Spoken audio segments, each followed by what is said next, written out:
ఇప్పుడు వినండి అటువంటి కంప్లైంట్స్ ఏమైనా ఉంటే కలెక్టర్ గారు తీసుకోకపోతే మినిస్టర్ గారికి ఇవ్వండి.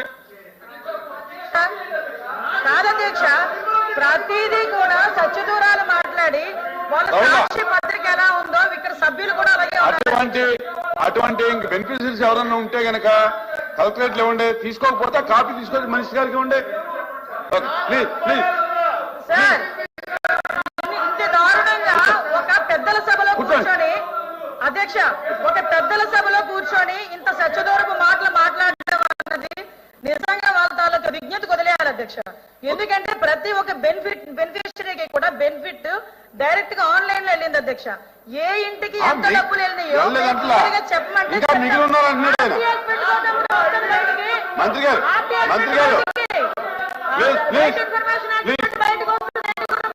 వచ్చిందో ఈ రోజుకి మేము ఒక విషయంలో రవీంద్ర గారు ఒకసారి ఆ వరదలు వచ్చే రోజు అధ్యక్ష, ఇప్పుడు ఆ రోజున వరదలు అధ్యక్ష ఎందువల్ల వచ్చినాయి అనేది జగమెరిగిన సత్యం అధ్యక్ష. బుడమేర మీద మట్టి కొట్టేయటం వల్ల జోలికి వెళ్ళకండి సార్. ఇప్పుడు ఇంకా బెనిఫిట్ ఒకటే కదా, ఇంకా దాని గురించి మాట్లాడదాం. మెంబర్ చెప్పేది ఏంటంటే చాలా మంది బెనిఫిషరీస్ ఉన్నారంటున్నారు. టోటల్ గ్రామ సచివాలయాల వారీగా మొత్తం అందరికి కూడా గతంలో ఎప్పుడు ఏమైనా బెనిఫిట్ ఇచ్చాం అధ్యక్ష.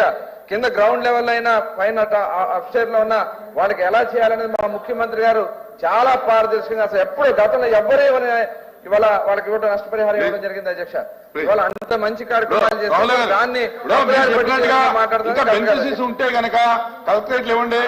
తీసుకోకపోతే కాపీ తీసుకురండి, ఇవ్వండి. సంవత్సరం దాటాక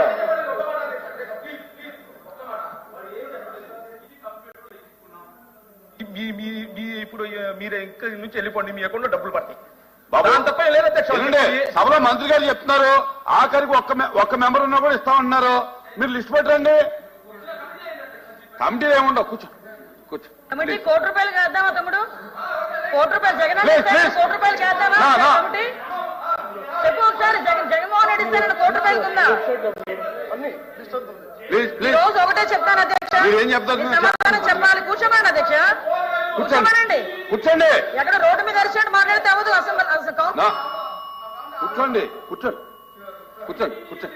కూర్చోమ్మా, కూర్చోవయ్యా. అరే కూర్చోవయ్యా. ఎల్ఓపి గారు అమ్మ ఒక్క నిమిషం. ఓకే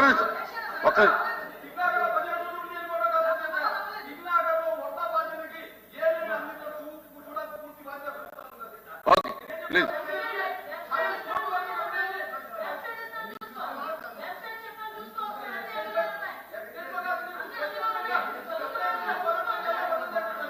కూర్చోమ్మా,